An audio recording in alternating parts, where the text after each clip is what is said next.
45 minutes. Also on the show, Manish Sisodia, after spending 17 months in jail, speaks exclusively to us. We're going to get you that interview. But first up, allow me to take you through the headlines. Shock and national outrage over Kolkata brutality. Postmortem report indicates more than one rapist may be involved. CBI takes custody of accused. Nationwide protest over rape case tonight. Mamata Banerjee says ready to fully cooperate with CBI, demands rapists hanging by Sunday. Ally Rahul Gandhi slams Mamata Banerjee, questions cover-up bid in Kolkata rape horror. Out from Tihar after 17 months, Delhi's former Deputy CM Manish Sisodia speaks to India today, claims proof against him fabricated in the liquor scam. No respite for Arvind Kejriwal. Supreme Court refuses interim bail for Delhi Chief Minister, issues notice to CBI. Army Captain Deepak Singh killed in action in Jammu's Doda district. One terrorist eliminated in this encounter, one AK-47 and an M4 rifle recovered. Yogi Adityanath questions opposition, accuses them of being silent on Bangladesh atrocities against minorities over fear of what he says is losing their vote bank. Says what happened in 1947 is repeating again. India has a new ED director, 1993 batch IRS officer Rahul Naveen appointed as the new ED director. Naveen is currently serving as special director at the Enforcement Directorate. President Draupadi Murmu meets India's Olympic contingent, hails their performance at the recently concluded Paris Games. Hamas pulls out of Gaza ceasefire talks in Doha. Israel to attend. War clouds intensify as US destroys two Iran-backed Houthi vessels in the Red Sea.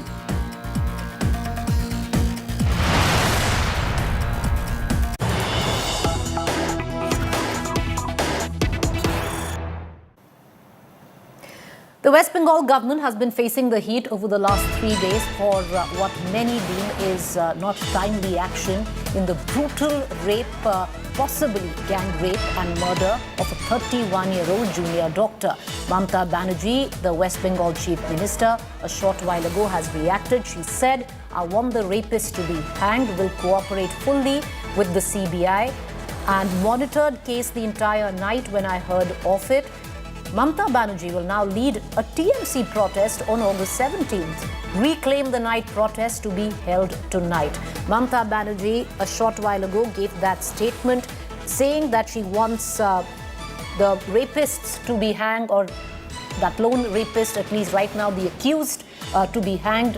And she's even said, that the CBI should make sure that the accused is hanged by Sunday, which really doesn't quite make sense. But she's also said that what else could she do? She did all she could. She monitored the case through the course of the night and made sure everything happened as per protocol. Spoke to the parents of the young girl. She said she did not hold back on anything. But many questions, viewers, still remain to be answered. Primarily, number one, even where the principal was concerned, she might have removed him only to reinstate him after a few hours. On the other hand, what many suggest was an attempt to cover up the ghastly crime, where the principal and the authorities of this government-owned medical college actually told the parents that this was suicide and not murder. আমার সাথে 100 বার কথা হয়েছে, minute two minute. আমি সারা রাত ঘুমাইনি।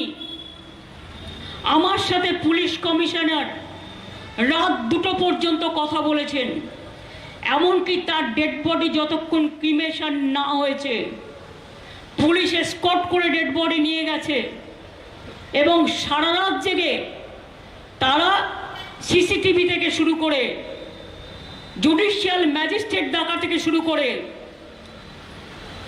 Video করে রাখা থেকে শুরু করে তার পরের দিনও ডিএনএ টেস্ট থেকে শুরু করে স্যাম্পল কালেকশন থেকে শুরু করে, শুনে রাখুন, গত 1 মাসের সিসিটিভি আমি যেটা শুনেছি পুরো খতিয়ে দেখার জন্য কে আসছে, কে এসেছে, কে না এসেছে 164 জনকে অ্যাপয়েন্টমেন্ট করেছিল তারা, এবং 12 ঘন্টার মধ্যে আসল যে খুনি তাকে জেরা করে, তার এভিডেন্স পেয়ে তাকে জেরা করে 12 ঘন্টার মধ্যে তাকে অ্যারেস্ট করা হয়েছে।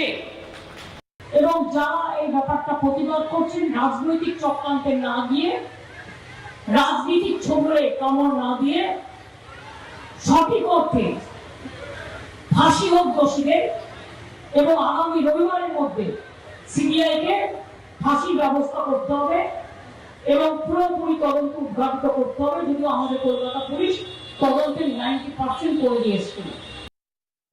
My colleague Indrajit Kundu joins us live. Indra, the fact is Mamata Banerjee is facing heat. Her entire party is in the dock for number one, not taking timely action, especially where the Kolkata police was concerned. This is a government hospital. Now there are charges that there was an attempt to dress up the crime scene.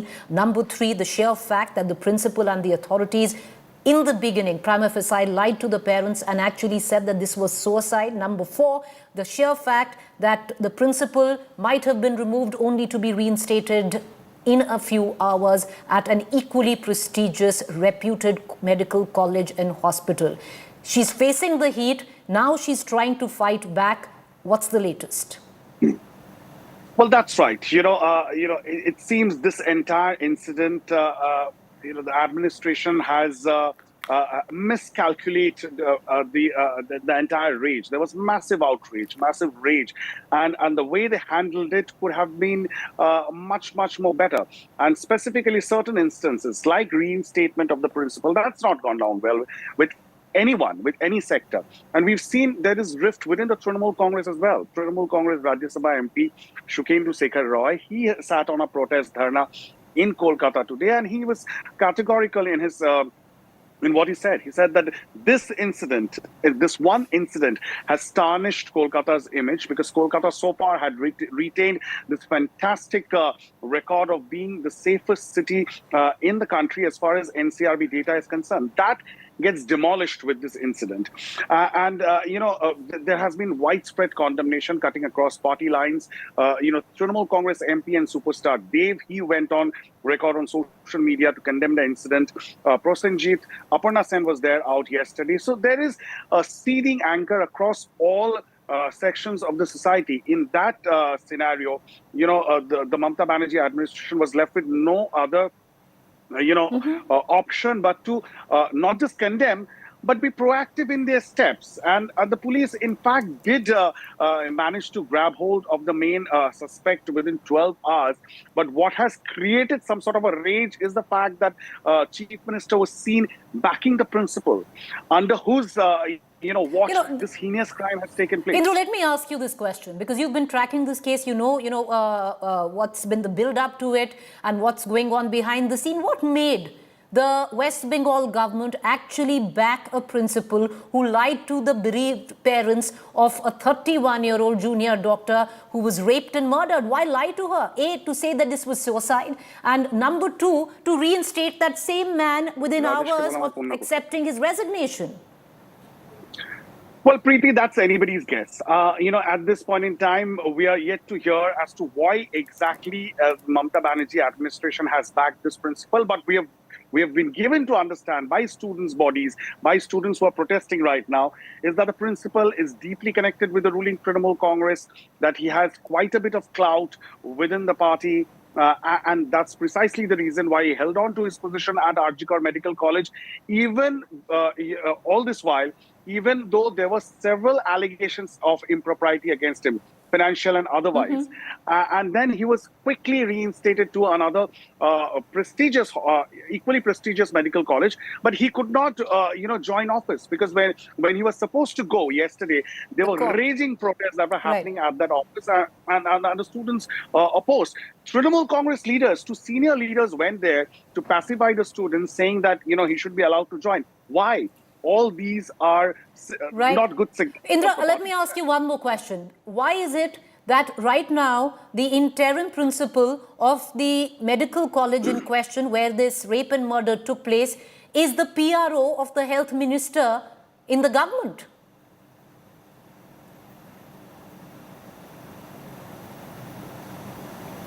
Well, look, as I've been saying, this person seems to be very, very well connected with the Trinamool Congress, and it does not send a good message. No matter what the chief minister comes out and says now, she's going to be taking to the streets. She's demanded that the CBI should fast track the entire case by next week. They should ensure that this person gets death penalty. All this is fine. This is political posturing. But when you are saying that the opposition is indulging in politics, which evidently they will put the government in dock. The point is, what is the ruling party doing? They are equally politicking on an issue on which there should not be any politics. Indra, appreciate you joining us. We're going to come right back, to you and for more information in all of this. Mamata Banerjee is saying that the TMC is going to take to the streets. One wonders for what is the TMC taking to the streets for? Number one. Number two, viewers. Incidents happen. Incidents like this, as ghastly, as gruesome, as heinous as this, happen across the country.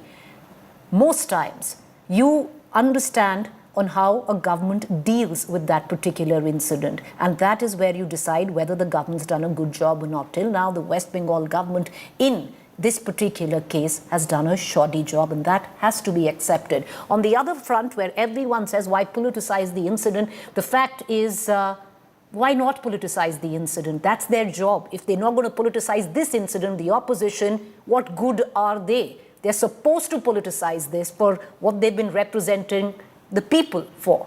So all of that aside, let's get you the latest that is coming in. The plot getting thicker in the shocking rape murder within the walls of a Kolkata hospital, from the postmortem details revealing excessive liquid found in the victim's vaginal cavity to the family's horrifying ordeal. All of that right here. Raped, strangled, throttled, mutilated, and murdered. This is how a young doctor's life was cut short within the walls of Kolkata's RG Car Hospital. The CBI has taken over this probe, and one prime accused is in the probe agency's custody. But were more people involved? A doctor who accessed the postmortem report cited the excessive liquid found in the victim's vaginal swab to point at the likelihood of a gang rape. There are two possibilities. One possibility that maybe 15.1 gram or something, they have misprinted it. If it is even so, तब भी ये तो बोलना चाहिए कि एक आदमी का काम नहीं है. It's actually quite surprising that amount of semen ejaculate is there on the lady, even if it's two people. It sounds sort of over the top. It sounds a large amount going by it, and I think we need to investigate this further as to how 150 ml of semen is deposited in the vagina at one go and still lies there. We need to find out how many people did this deed, did the assault, did the rape. A victim's family member has narrated how the victim's body was found, revealing the torture she suffered.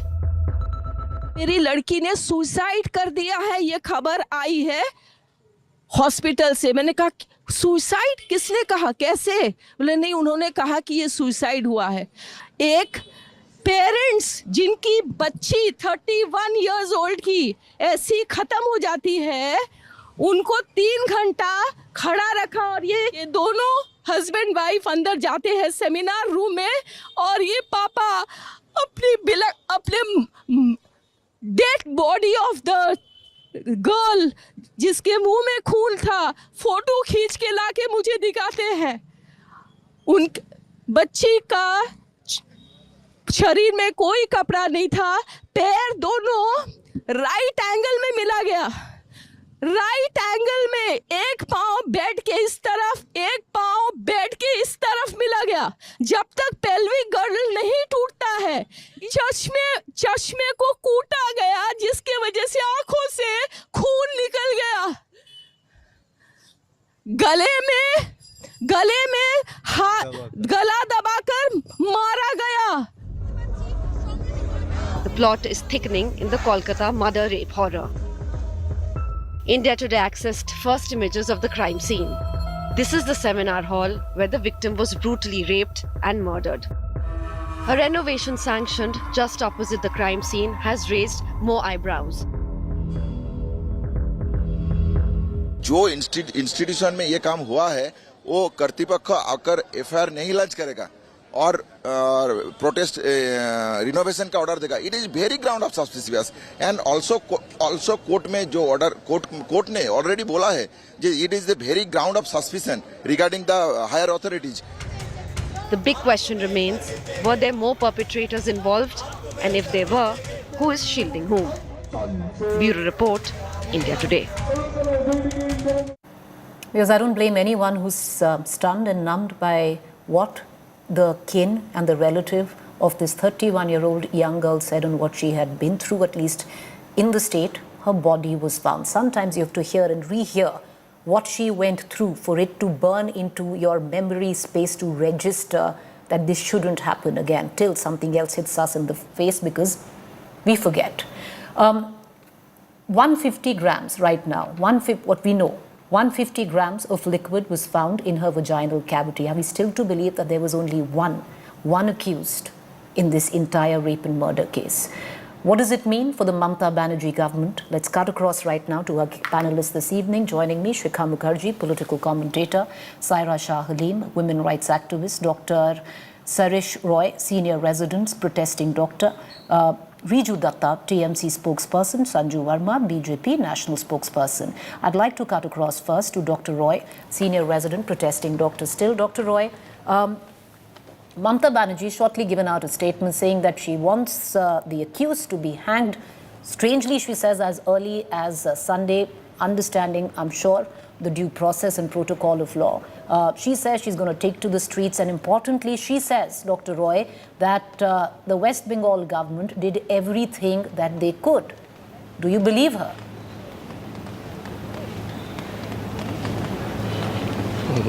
Hello, am I audible? You're audible, sir. Go ahead. Okay, the first thing I want to mention that why the parents were informed about the suicide. That's the first point I want to make. The second point, the police started the investigation as UD, means unnatural death. And usually unnatural death comes to the picture where there is a chance of suicide or any accident. But as the crime scene, as we know, that it was very evident that this was a case of rape, maybe gang rape and murder. But police started the investigation as UD.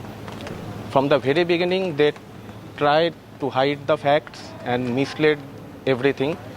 So I don't believe, and later on, recently we also saw that the crime scene, there was some construction going on after such heinous crime, which should have been protected and under monitoring.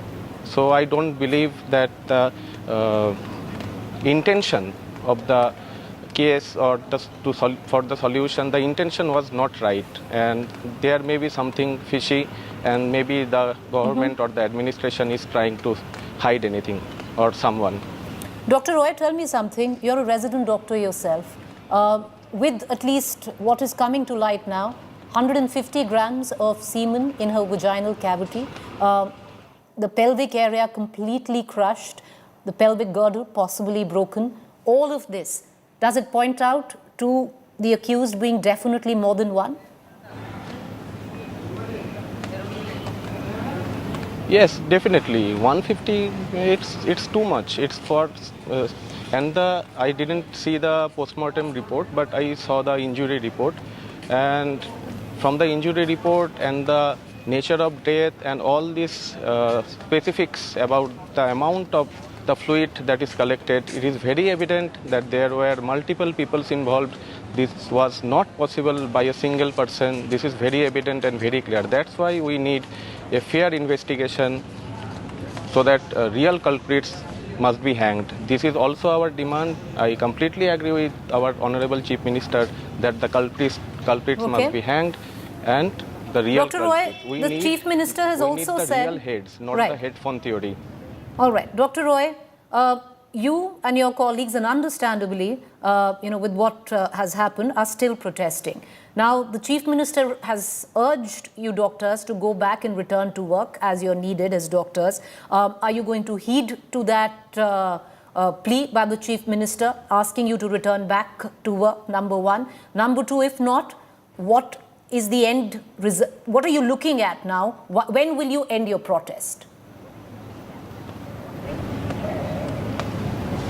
Okay, to answer your first question, Chief Minister requested us to join our duties. I am also requesting our ministers and everyone that in our profession, in our medical profession, we learned many things. We are still learning that how to treat patients, how to save lives. But nobody ever taught us that you join your duty when your colleague is brutally gang raped and murdered. Nobody taught us that. Can you even imagine what is the feeling of those doctors, lady doctors especially, what they are going through right now? What is their mental status right now? How can they join duty? Because it could have been anyone else. Anyone else. We don't know. If it was pre-planned, that's a different thing. But if it was not, then it could have been anyone.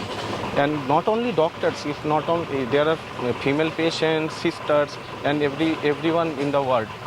So it is very difficult for us also to just forget everything and join our regular duties. We are not built for that. We are here to save human life, but we are also humans. We have also emotions. We also fear things. So we are also sad. We are also angry. So the administration administration have to understand that. And Dr. Roy, one can't imagine what question, you said. Can you imagine? No, we can't. Yes, sir, go ahead. Second question, please.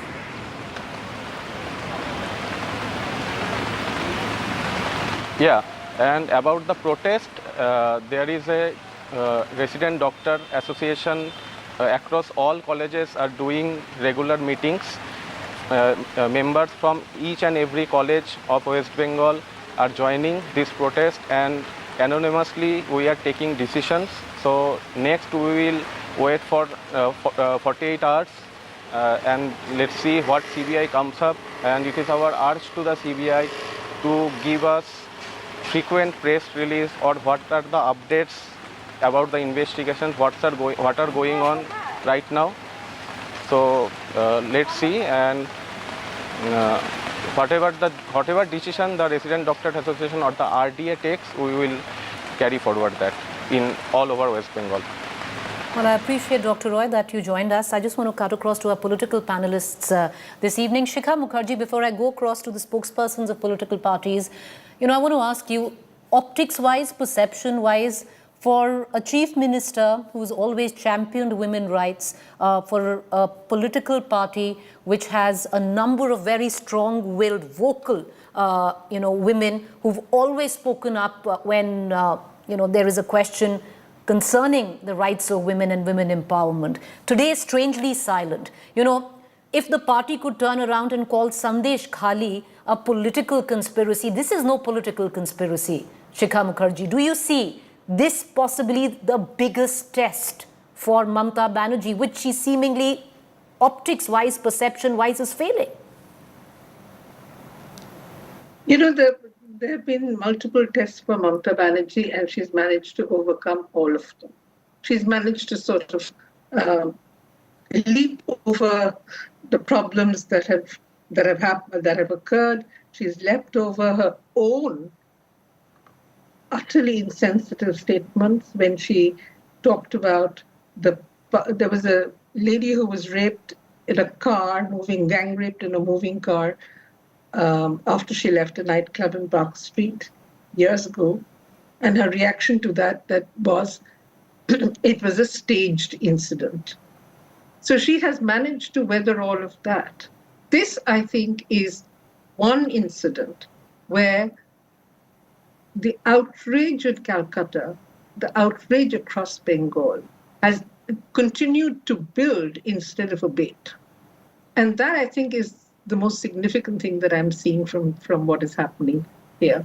There's also, the other thing that I'm also noticing is that the public at large is being very patient. The incident happened on the 9th. The doctors went on protest on the 10th. Today is the 14th.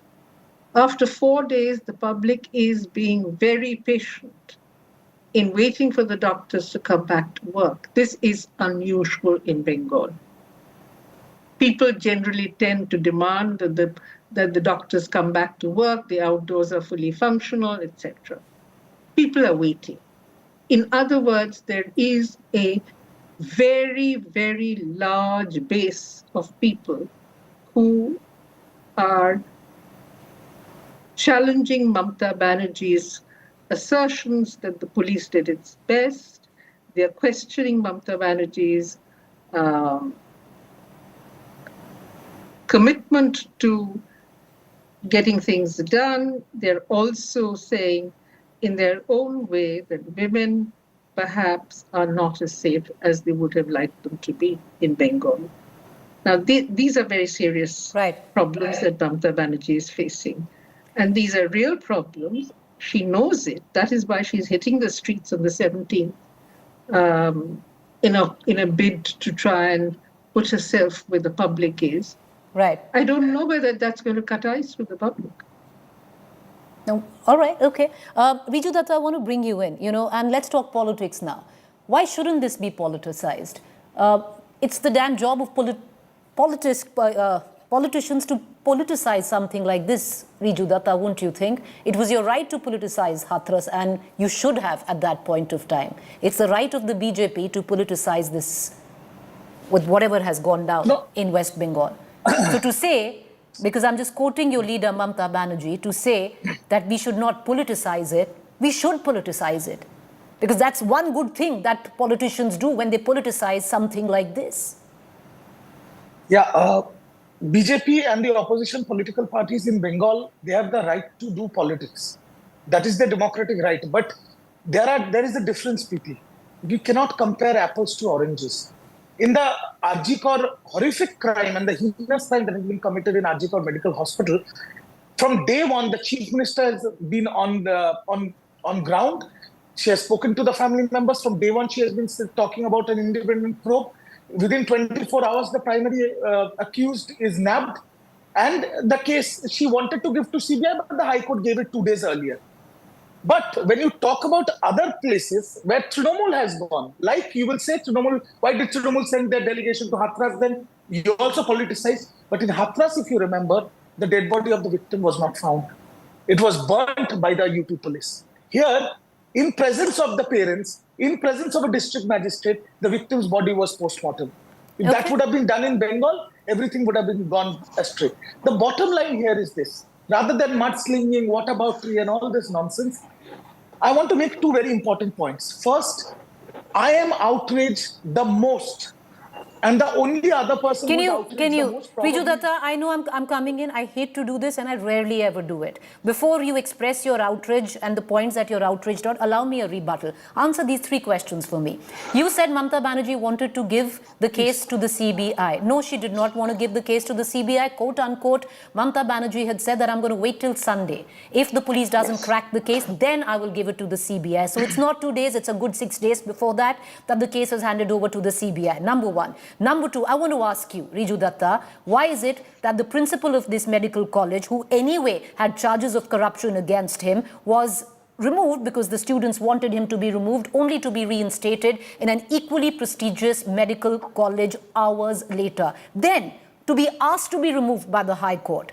It baffles us and we want answers, Riju Datta. Number three, why is it that the interim principal of the Arjikar Medical College, which is a government-owned medical college, right now has a principal who is associated with your own health minister? Once again, a political appointment. Number three, and we can go on and on about the sheer fact, and it is appalling that the government-owned college's administration actually had the audacity to tell the parents of this young 31-year-old girl that their ward died of suicide and not of what was physically evident. As doctors, they should have bloody well known.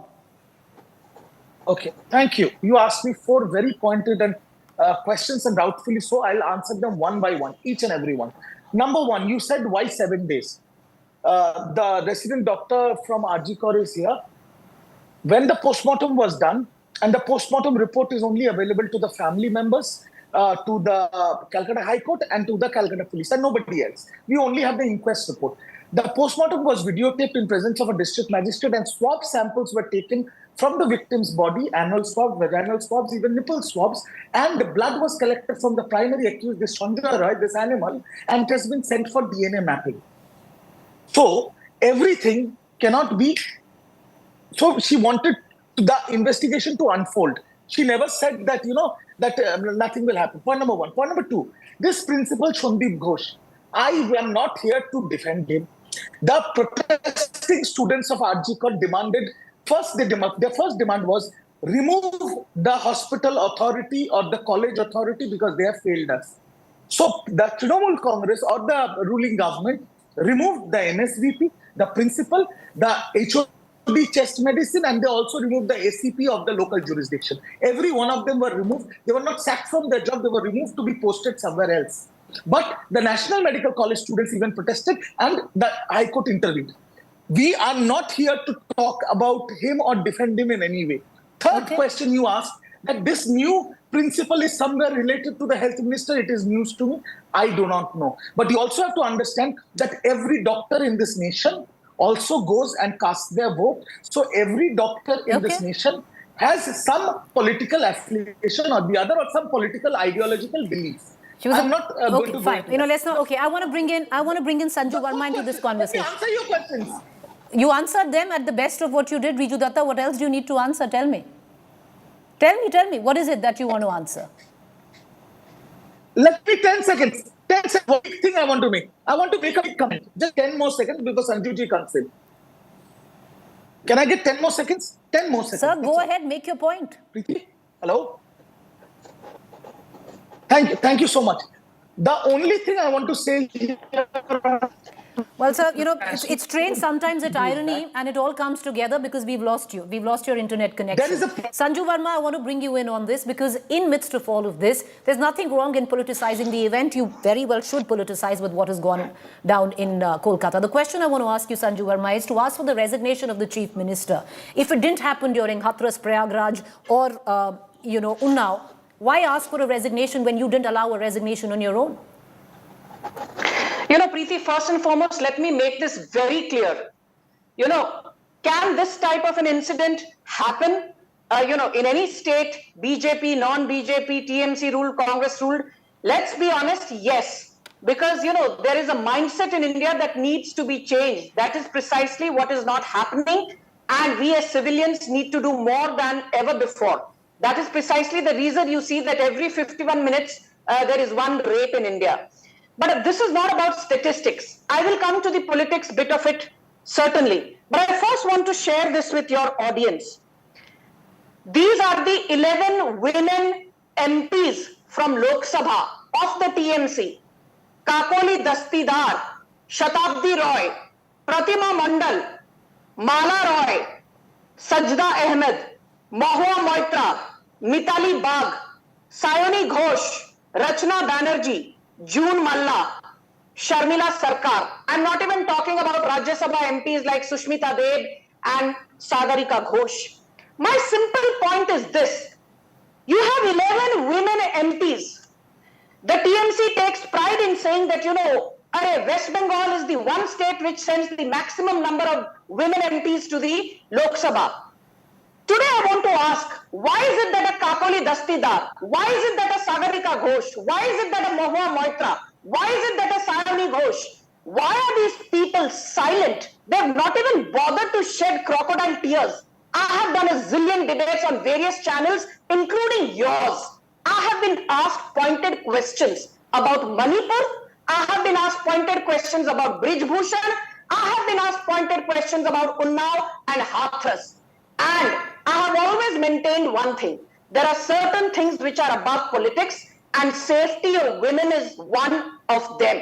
And I've always said, even at the height of the Manipur controversy, that let the perpetrators of those who paraded those kooky women naked be hanged. Let them be given capital punishment. And I'll tell you what the difference, Preeti, between the BJP and the TMC is.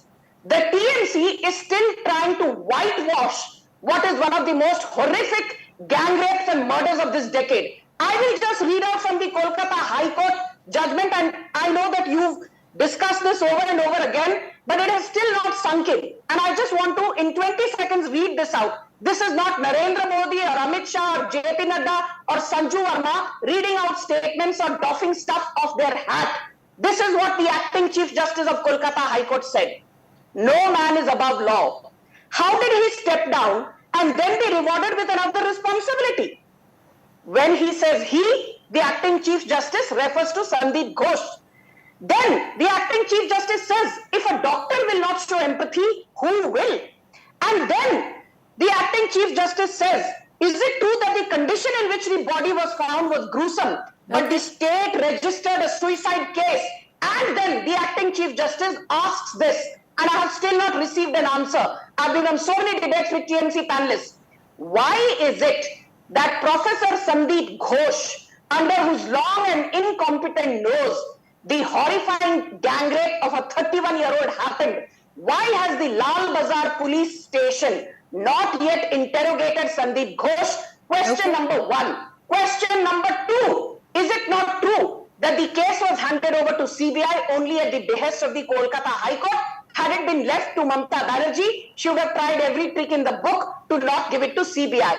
The third question. Why is it that for 5 or 6 days till media pressure built up, everybody from top to bottom, Mamata Banerjee to Vinesh Goyal, the police commissioner, to Rajiv Kumar, the DGP, to Sandeep Ghosh, the ex-principal of Arjikar Medical, they said this was a suicide and not a murder and rape.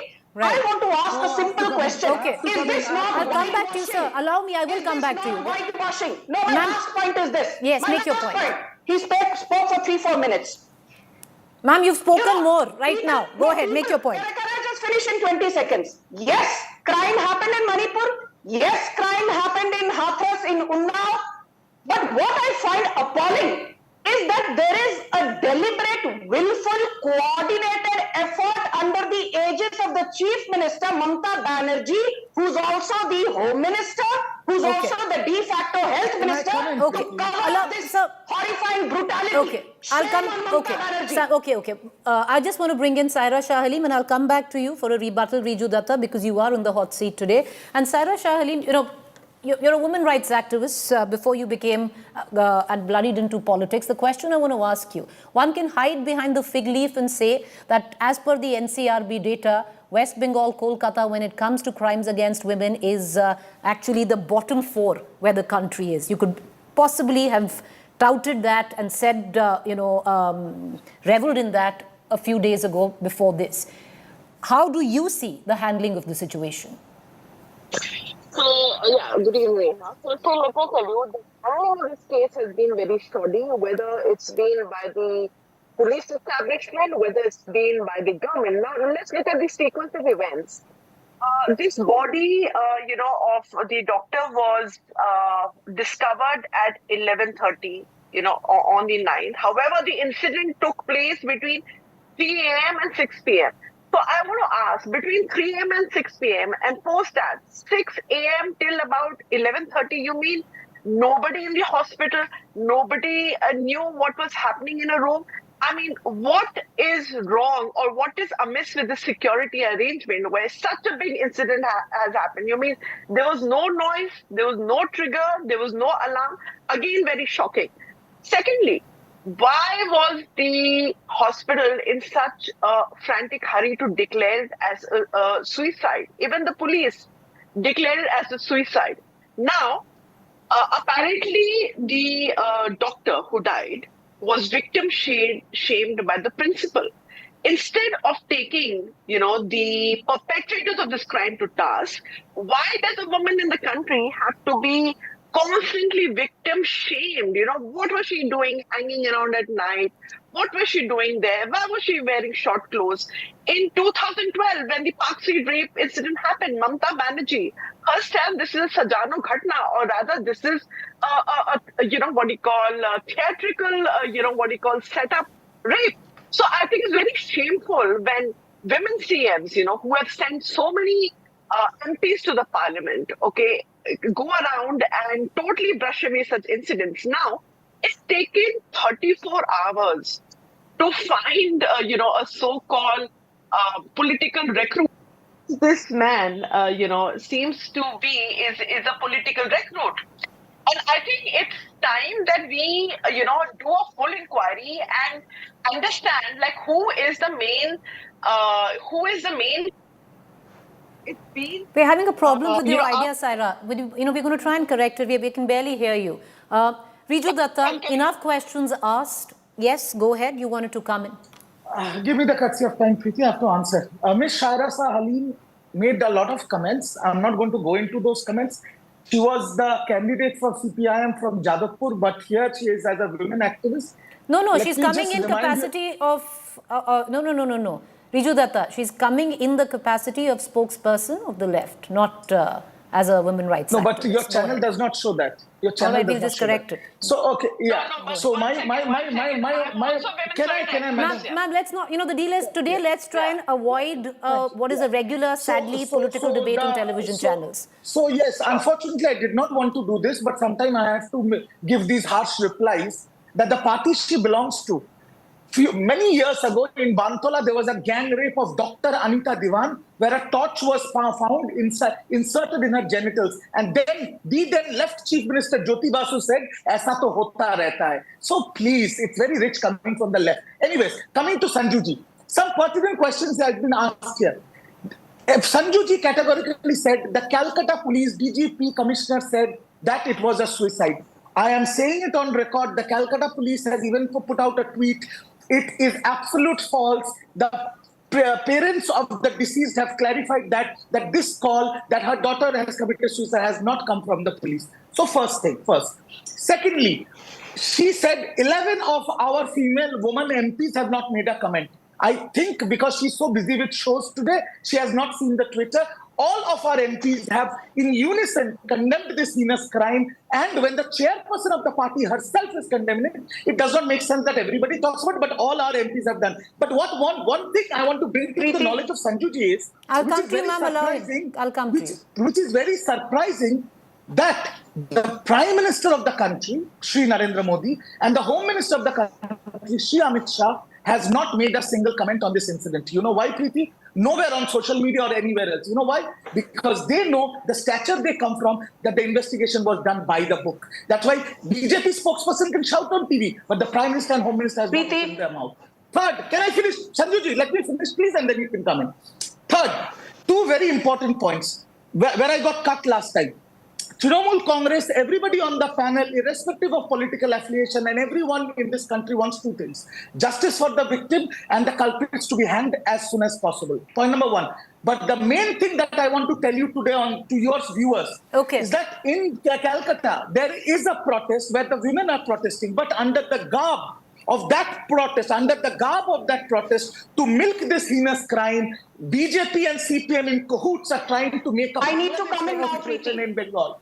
You know, Riju Datta, today I would think, like I said, some protests are organic, some are not. Don't insult this. But, okay, one second. Okay, Sanju Verma, quickly, ma'am, come in and go ahead. 1 minute, ma'am, and then I need to move on. Yeah. Thank you. Preeti, now I don't want to be heckled by Riju because he doesn't like to be heckled. Let me now say this very, very clearly, that Mamata Banerjee, she's so incompetent, she's so insensitive, that the first default reaction by Mamata Banerjee and her entire gang of ministers and MPs is, ye to hua hi nahi. Second line of defensive, hua to hua. I remember very clearly, as Saira Shah Halim said, after the 2012 Park Street gang rape, your Mamata Banerjee, a woman chief minister, said, "Oh, what's the big deal if she was gang raped? Susan Jordan used to do clubbing regularly. She had multiple boyfriends. She used to go to discotheques regularly." 1 minute. This is the same Mamata Banerjee who in 2022, after the horrific gang rape of a 14-year-old in Hansa Khali said, "Meta pregnant chilo, na eta rape chilo, na eta love affair chilo." Mamata Banerjee has been engaging in victim shaming. All right. Riju Datta, I just want to move on right now.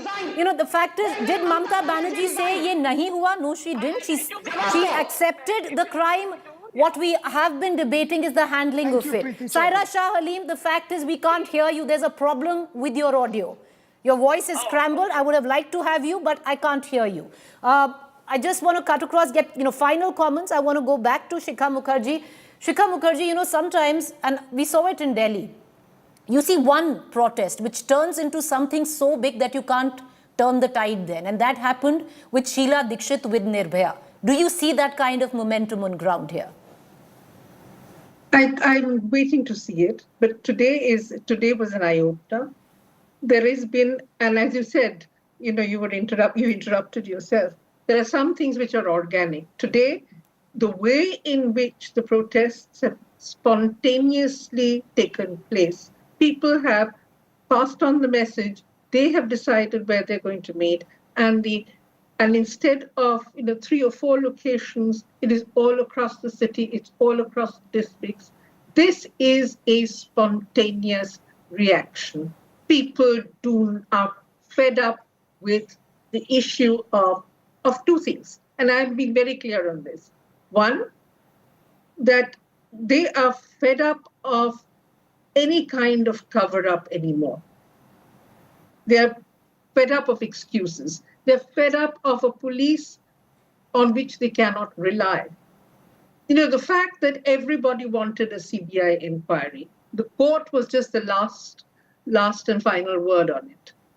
But the fact is that people are sick and tired of being fobbed off with excuses. People are sick and tired of a police force which has been so politicized that no one trusts it anymore. So therefore, I think what you're seeing is not just about women's safety, not just about the horrific nature of the crime, but something much bigger. All right. And how that snowballs, let's see. When will Yogi resign? When there's an incident in Okay, I need to. Why have you not asked Viju Datta? When will Mamata Banerjee resign? Okay, I'm just going to. Viju Datta, Preeti. Ma'am. Ask him when will Mamata Banerjee resign? Ma'am, I didn't. Okay. You ask me tough questions. No. Ma'am, one second. When will incompetent Mamata Banerjee and insensitive Mamata Banerjee resign? All right. She has failed miserably. I'm going to allow me to just leave it with that. Allow me to leave it with that. Is this something bigger? And does Mamata Banerjee know it? We're going to keep a keen eye on all developments on this story. Our heart goes out to the parents of this 31-year-old young girl with her life in front of her, who were told their young child died of suicide. And when they saw the body, they knew themselves, leave alone a doctor who tried to cover up the case by telling them something else. Just leave it there. We're going to quickly move on to news break that is coming in right now, and heartbreaking news coming in from Paris. Vinesh Phogat will not get a joint silver medal. No joint silver medal for Vinesh Phogat. The CAS, the Court of Arbitration for Sports, has given out a crisp statement saying Vinesh's application for the medal at CAS stands dismissed. India Today accesses the CAS order dismissing plea. The IOA has expressed shock and disappointment at the decision. PT Usha says we stand in full support of Vinesh. PT Usha also suggesting exploring further legal options. IOA has asked for deeper examination of the issue. Stringent and inhuman regulations is what the IOA says. But I would reckon for all of us who were rooting for Vinesh to get that joint silver, we'll need to make our peace with the fact that the road, at least for a joint silver, ends right here. Joining me is Nikhil Nas from the newsroom. Nikhil, what more can you add? Well, Preeti, I've just looked at the communication that has come from Court of Arbitration for Sports, and they haven't really given us a detailed verdict as at the moment. It's just an interim order that has come in which they've made it very clear that the appeal is dismissed. We'll, of course, await the detailed order where we'll get to know what are the reasons and what are the things that they looked at. But clearly, looking at the case and following it for the last few days, you know that they've gone by the rules. They've, followed the rules that were put in place by the UWW. Of course, there were arguments made from the Indian side that were over and above the rules. And they said that, forcing an athlete to go through certain things that they had to ensure that they are within the weight limit. That is something that needs to be looked at. But those arguments is not something that the Court of Arbitration for Sports has gone by. We've, of course, got a statement from the Indian Olympic Association. They say that they'll continue to stand by her. They also point out the fact that this will have grave repercussions for the sport per se, not just for wrestling, but other sports where, weight management is needed, where there are weight categories, because athletes will continue to have such methods in which, inhuman methods, as is being pointed out, in which they have to ensure that they're within the stipulated weight category. So those are the things. The human angle is what they're looking at. And this is something that we'd put forward in India today as well during our reportage, Preeti, that the human angle is what they were looking at. Possible that when the detailed verdict does come, that they may be looking at, the sport in the future, and whether they will allow some sort of alliance going forward in terms of having slightly overweight than the stipulated weight category. But till we get the detailed verdict from Court of Arbitration for Sport, it's really tough to say that what are the factors that they considered before dismissing Vinesh's appeal. IOA also says, Nikhil, that they're going to look at any other legal aspects that they can explore right now. But I think one needs to now accept that this is possibly the end of it. Right, Preeti. I mean, you can, of course, there's always a legal recourse. You can approach the Swiss courts, but we've seen it in the past that seldom do they overturn a verdict that has been done by the Court of Arbitration for Sport, which is, a specialist of sorts in this field. So we've seen the Swiss courts rarely ever overturn that. So yes, there is that recourse. That may still take a long time. Would the IOA want to explore that option? We still do not know, because I'm just taking you back in terms of how this thing actually panned out. To begin with, it was just the athlete in Vinesh Phogat that approached the Court of Arbitration for Sports using the 4 pro bono lawyers that they had. IOA only joined in later as the interested party. Would they want to continue and take this matter forward? I mean, we'll have to wait and watch. But as I said, going back by the past precedent, nothing much could come out of that. Well, nothing much would come out of it. Nikhil, stay with us. Let's bring in Rahul Mehra, who's fighting Vinesh's case back in India. A different case, albeit. But Rahul Mehra, this was something which we were expecting. One was tempted to throw out the rule book, but ultimately the CAS has gone by the rules. Yes, Preeti, this was what was on the cards right from the beginning. It was a Herculean task. It was something which was almost unachievable. But then one just thought that, Vinesh did take the right approach, did take recourse to legal option. Unfortunately, all of India has failed her. Every single institution has failed her. The IOA, which seems to be the champion of all events, which are conducted by International Olympic Committee, including Olympics, Asian Games and Commonwealth Games. Through them, the entire representation of India goes, and the ministry clears every name. Ministry was found napping. IOA was found napping. The IOA officials were busy politicking, partying, and doing whatever else out there. They didn't lend a shoulder to cry on for Vinesh. They didn't support her when she needed the support, when she was mentally distraught, completely drained out, didn't know what to do, and yet she had the presence of mind to hire 4 French pro bono lawyers. Where were all the people who used to support her, or should have supported her? Where were all the institutions? Where was that suspended Wrestling Federation of India President Sanjay Singh, a proxy of Brij Bhushan Sharan Singh, who was in Paris giving bites very happily over camera to all journalists, saying that she has been disqualified and we do whatever it takes. What did he do? And what was he doing there in the first place? So there are a lot of questions, Preeti. I think a lot of introspection needs to be done. Otherwise, let's just forget playing in Olympics and forget, why should 140 crore people be put to such kind of shame? Look at Romania, look at America, look at other countries. They back their athletes. They completely support their athletes. Right. And where are we? We want to be hosting the 2036 Olympic Games, and we can't even support our own player. Forget about hosting the games.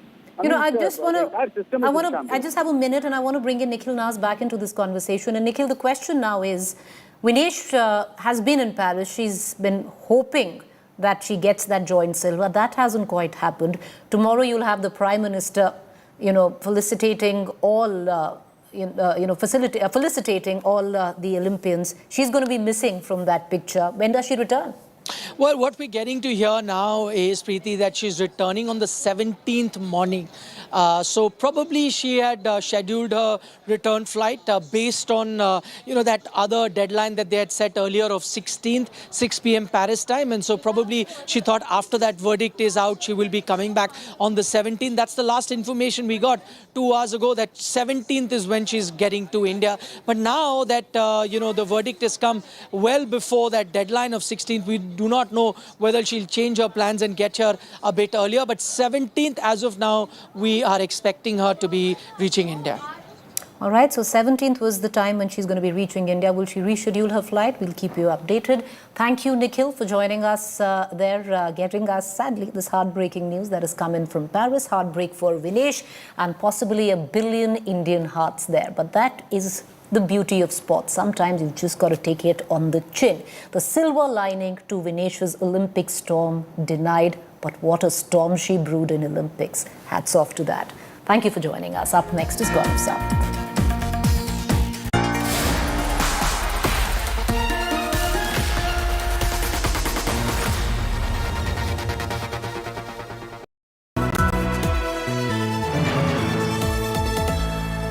एक दोस्त है जिससे बात किए बिना हम रह नहीं सकते। बातें घंटों की हों या कुछ सेकंड्स की, ये दोस्त हमेशा हमारी बात सुनता है, क्योंकि हमारा सबसे अच्छा दोस्त भगवान ही तो है। मंगलदीप, दिल से करो बात भगवान के साथ।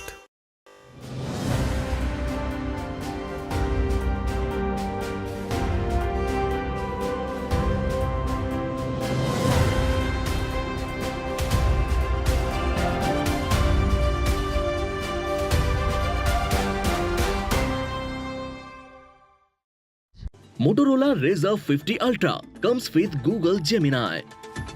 Hi, I am AI anchor Sana, bringing the top headlines for you, presented by Motorola. Army officer killed in action during encounter with terrorists in Jammu and Kashmir's Doda. No relief for Arvind Kejriwal as Supreme Court denies interim bail in excise policy case. BJP holds silent march on Partition Horrors Remembrance Day in Delhi.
Bhajpa MLA, we are the sole opposition. We want resignation of the Chief Minister. She is holding two subject-related department. One health, second home. We want resignation from her chair. The fact is that the principal of the college, who really has to be held responsible for it, because of the statements that he had made, because of the fact that he has allowed the destruction of evidence. So this principal, just asking him to go on leave, I don't think it is sufficient, because he is directly involved in the cover-up. Therefore, it is important for the CBI to take the principal into custody.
मिले साथ मेरा तुम्हारा तो जलवा हो दोबारा।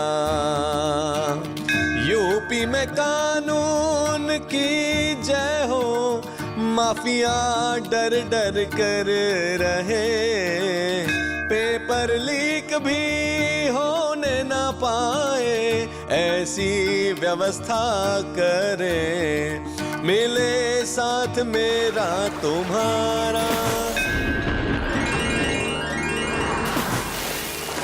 चाहे मिले ना किसी से भी सुर, बंगाल में होगा खेला जरूर। मिले सबकी जात का पता, ओ भैया जाति जनगणना से पार हो नैया।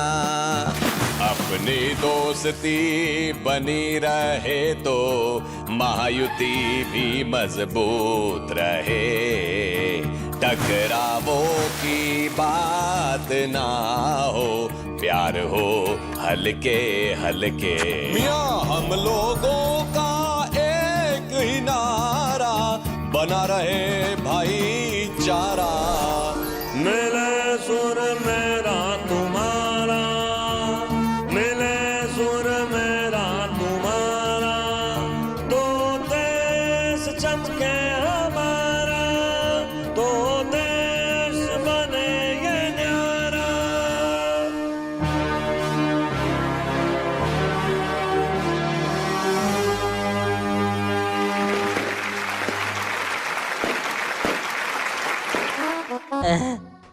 Co-presented by New Seltos with Kia Connect. Tech is now badass. Co-powered by Eternally remembered, honored, loved with Love Kalyan Jewelers. Veka, India's largest selling UPVC window.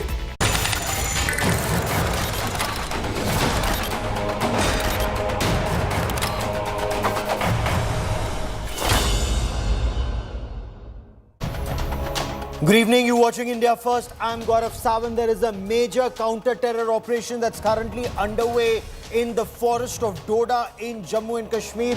I'm getting you the details of that operation. News just coming in about the army closing in on 3 suspected foreign terrorists. There was an encounter earlier today and a young army captain was killed in this fierce encounter with terrorists in the Doda forest in Jammu and Kashmir. The army has also recovered the body of 1 terrorist, and even as we speak, additional forces are closing in on the remaining 3 terrorists who are believed to be injured. At least some of these 3 terrorists have been injured. They managed to escape from the encounter site. The encounter started late last night and has intensified today. And on the eve of the Independence Day, the nation sadly lost a brave young military sportsman. Captain Deepak Singh of the 48th Battalion of the Rashtriya Rifles. In fact, he was a young field major. He led from the front. They chased terrorists. They neutralized at least 1. They've injured at least 2 others. That's the information that we have. We'll get you all the details, but as always, let's get started with the headlines at 10.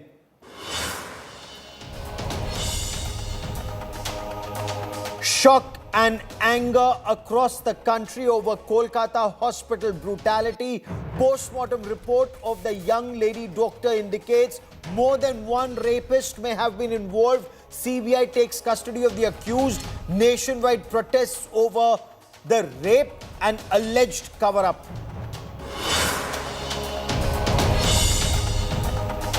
Mamata Banerjee says the West Bengal government is ready to fully cooperate with the CBI, demands that the rapists be hanged by Sunday.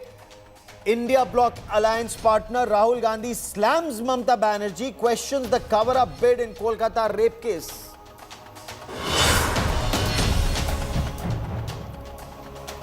Young army captain Deepak Singh killed in action in the Doda district in Jammu and Kashmir. 1 terrorist eliminated in the encounter. 1 AK-47 and 1 M4 assault rifle recovered. Yogi Adityanath questions the opposition, accuses them of being silent on Bangladesh atrocities against Hindu minorities, fearing losing their vote bank. Says what happened in 1947 is happening again in Bangladesh. Vinesh Phogat loses out on silver medal as the CAS rejects her plea. The Olympic Association expresses disappointment, says will explore further legal options.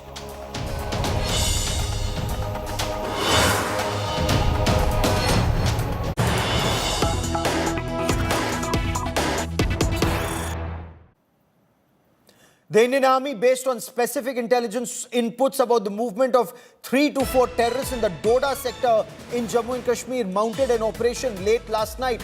A 26-year-old brave young army field major was leading the military team that spotted the terrorists and made contact late last night, but the encounter lasted through the day today. There was a fierce encounter that lasted through the night, and this morning, one terrorist body was recovered. 4 blood-soaked rucksacks, the haversacks that the terrorists were carrying, 4 blood-soaked rucksacks have been recovered so far.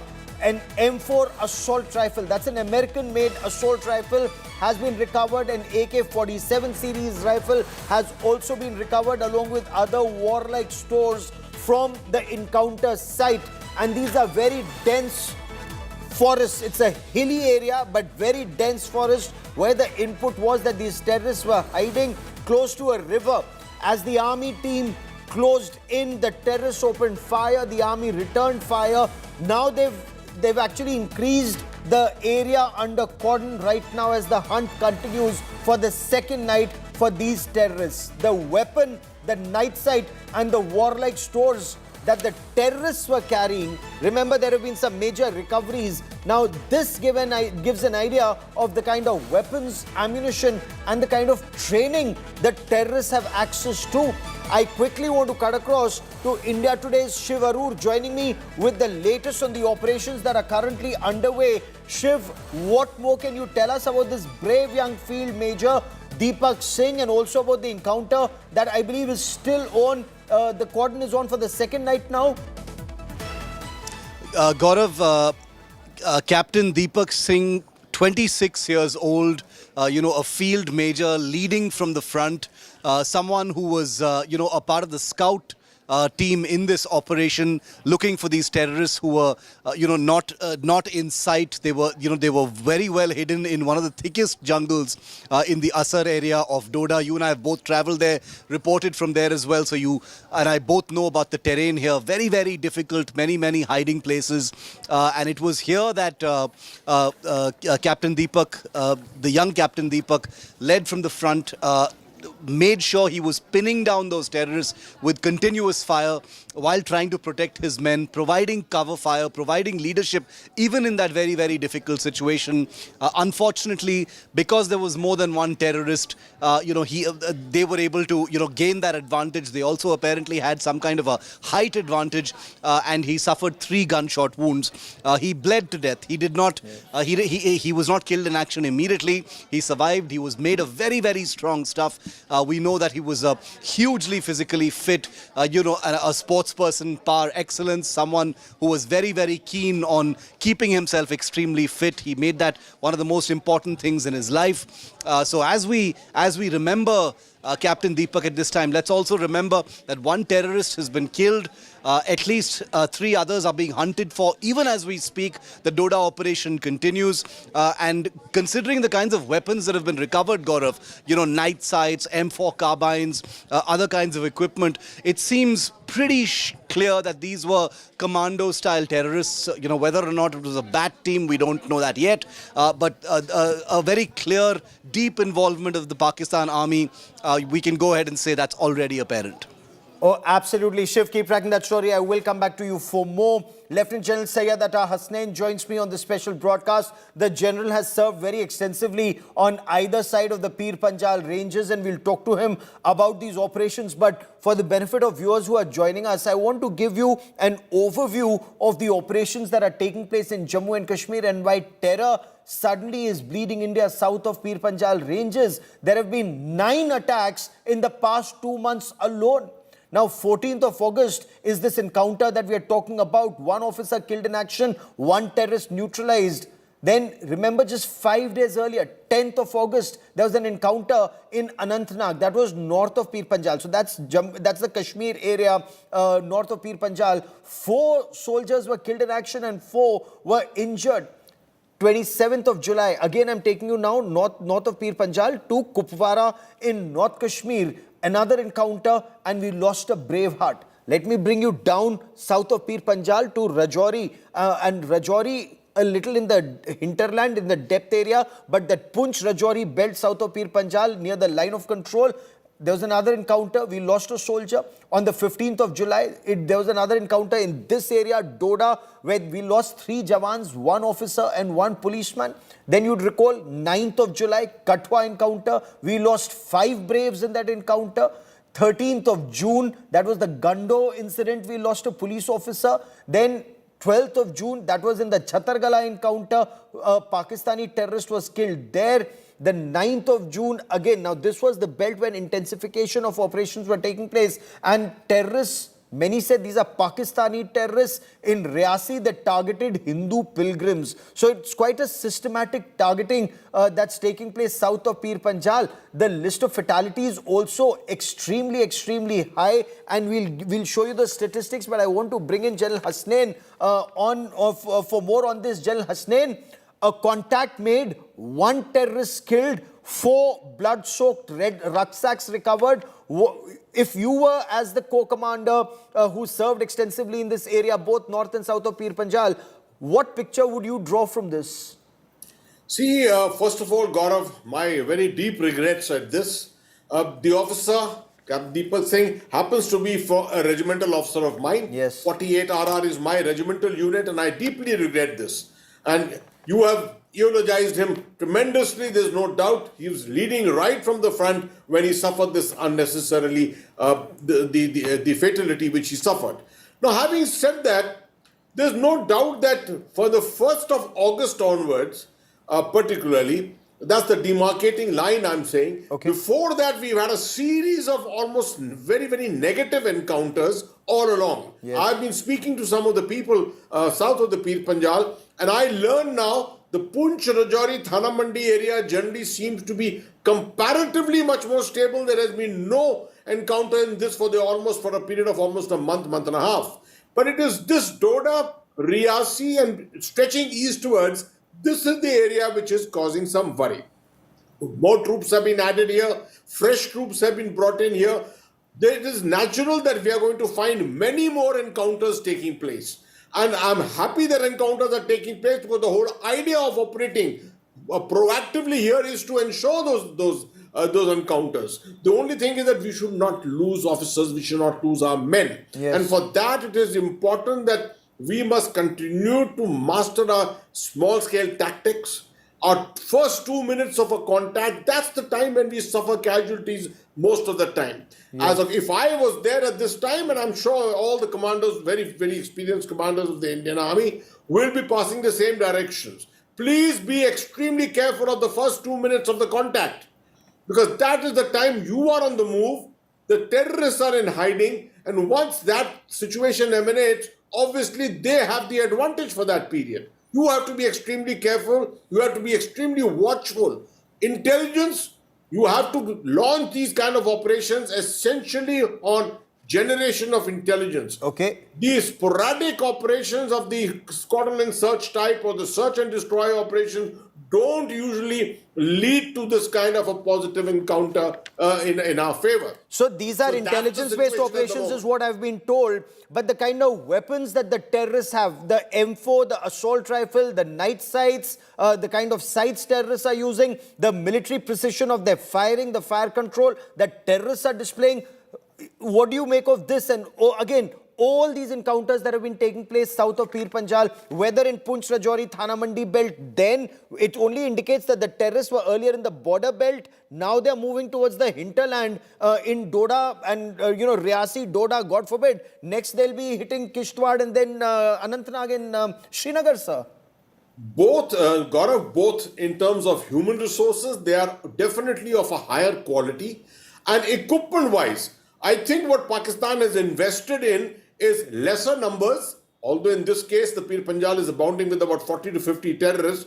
Early in erstwhile years, numbers were much more. Yes. But these 40 to 50 terrorists, extremely well equipped, as you have seen with M4 rifles and of that kind, and with night fighting equipment. Now that is something which was not evident in the earlier years, because we used to come across an odd night sight in one encounter or so. But increasingly we are finding more and more night fighting equipment coming in here, which is obviously placing them at an advantage when they are in ambush positions, sitting in jungle terrain.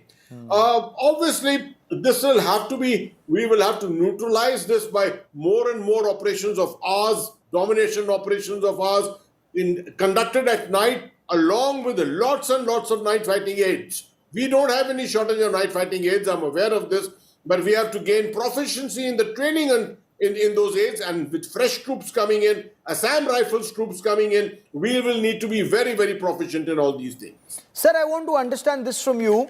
Earlier, it was said that there are long gaps because we moved an entire division from this area and moved that division to the LAC. Then we were told that a Brigade Plus has moved in. Some of those gaps have been filled. Additional sources of the Assam Rifles and some others were brought in.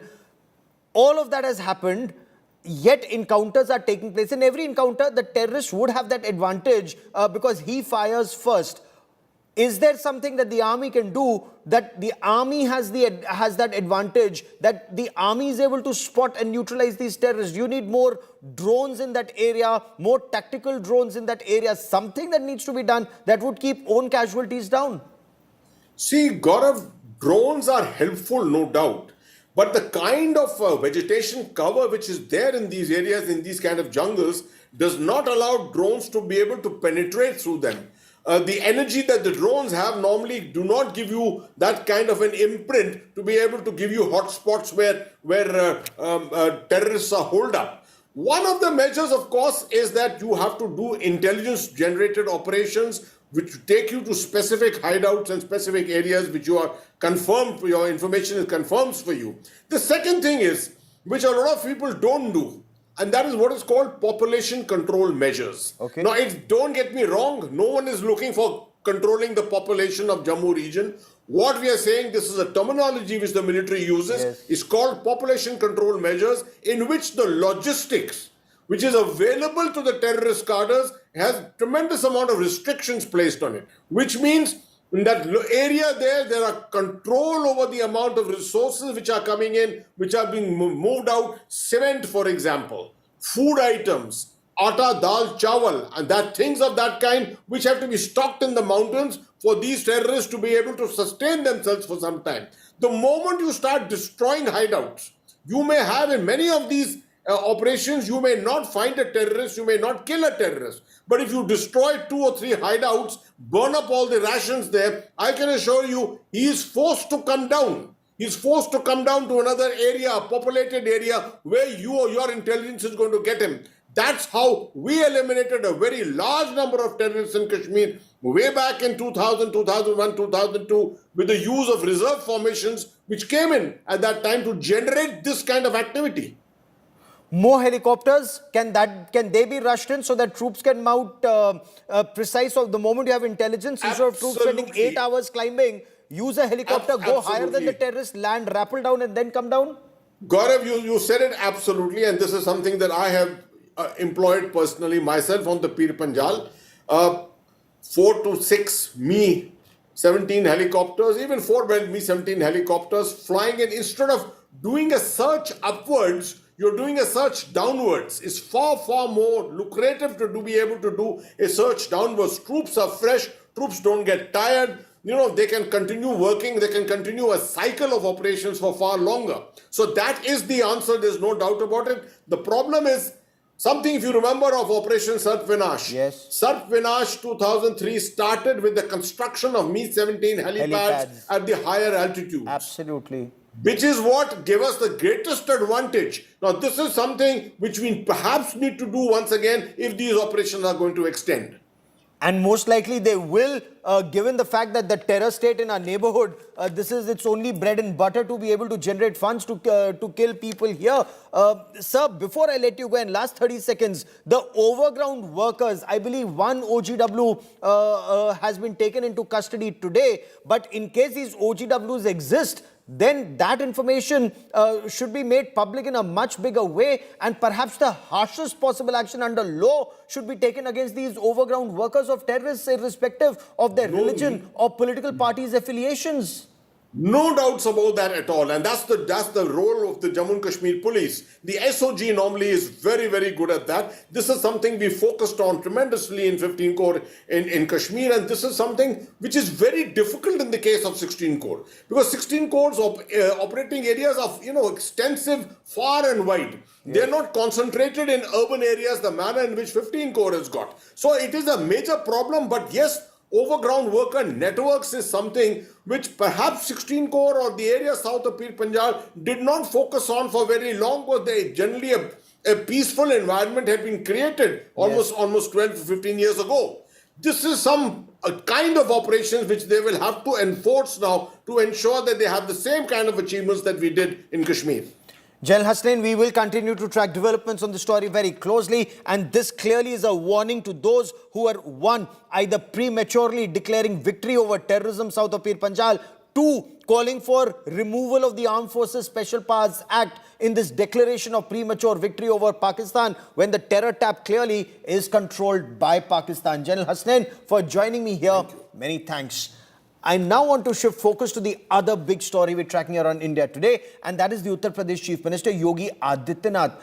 He's hit out at the Congress party. He's come out all guns blazing, targeting the opposition bloc for its selective silence on attacks on Hindus and other minorities in Bangladesh and their vote bank politics. He blamed it on their vote bank politics of the Congress and the opposition parties, that when they're seeing Hindus are being killed, yet they'll keep quiet because they don't want to annoy their vote bank in this country. The Chief Minister was speaking on the horrors of partition and insisted what happened during partition in 1947 was actually being repeated in Bangladesh and had already been repeated in Pakistan with the systematic targeting of Hindu minorities.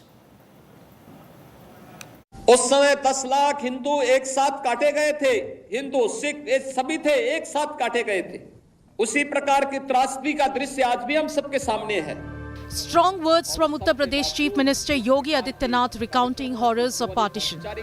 10 lakh Hindus and Sikhs were massacred during partition that Yogi Adityanath blamed on vested political interest that sacrificed 1 million lives at the altar of political gains. एन केन प्रकारेण सत्ता प्राप्त होनी चाहिए, इसके लिए चाहे देश को ही दांव पे क्यों न लगाना पड़े, और यही तो हुआ। यही 1947 में भी हुआ और 1947 के बाद भी लगातार यही हो रहा है। जब भी इन लोगों के हाथों में सत्ता आई, इन्होंने देश की कीमत पर राजनीति की। Yogi Adityanath compared the targeting of Hindus in Bangladesh today to a repeat of the horrors of partition, blaming the same mindset for the killing of Hindus, Buddhists and other minorities, and the targeting of their temples, homes and businesses. He insisted division of the country on religious lines was alien to the ethos and culture of the region, and Pakistan would either merge with India or fail to exist as an entity. वही तो पूर्वी पाकिस्तान कहा जाने वाला आज का बांग्लादेश में वही तो हो रहा है।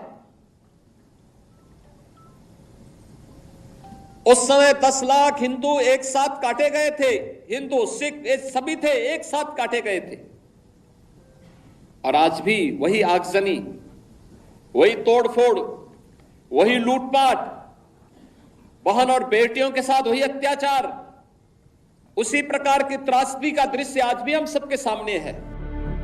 Speaking in Lucknow on the eve of the Independence Day, the Chief Minister blamed vested political interest and vote bank politics behind the silence of political parties and some intellectuals, even today, at the atrocities against minorities, both in Bangladesh and in Pakistan. 1.5 crore Hindu किस तरीके से बांग्लादेश के अंदर आज चिल्ला चिल्ला करके अपने आप को, अपनी अस्मिता को बचाने के लिए गुहार लगा रहे हैं, और दुनिया के मुंह सिले हुए, भारत के अंदर भी इनके मुंह सिले हुए एक भी शब्द इनका नहीं निकल रहा है, क्योंकि उनको भय है कि अगर इन निरीह कमजोर लोगों के इस पक्ष में इन्होंने आवाज निकाली तो इनका वोट बैंक खिसक जाएगा. He warned of a repeat of the horrors if lessons are not learned from mistakes of the past. He blamed the opposition India Alliance bloc in general and the Congress in particular for the rise of radical Islamist terror from partition to the current situation in Bangladesh. Bureau Report, India Today.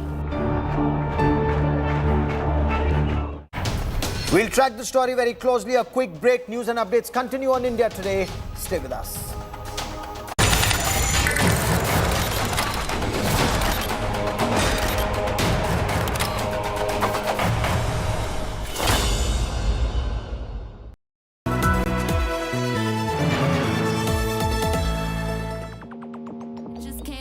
To say hello, I'm so fly. You took a nosedive. Careful when you play on my level. For you it's so. Hey, hello. Motorola Razr 50 Ultra. Flip the script. Hello, Moto.